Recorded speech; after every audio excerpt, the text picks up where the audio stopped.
In this video, we will show how you can configure X-Invoices.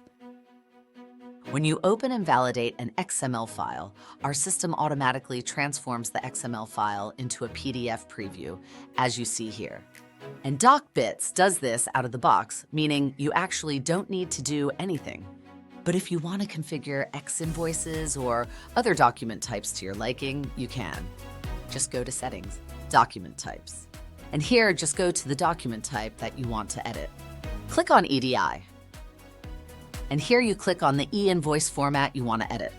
In our case, it's Factur-X. Now we have 3 segments we can edit. Transformation, Preview, and Extraction paths. Before you edit anything here, please note that this section is for advanced users.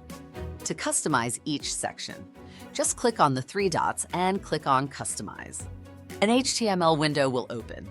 Here you can change as much as you want. If you have problems visualizing your e-invoices, check if the configuration files are active, like shown. If not, click on the checkmark.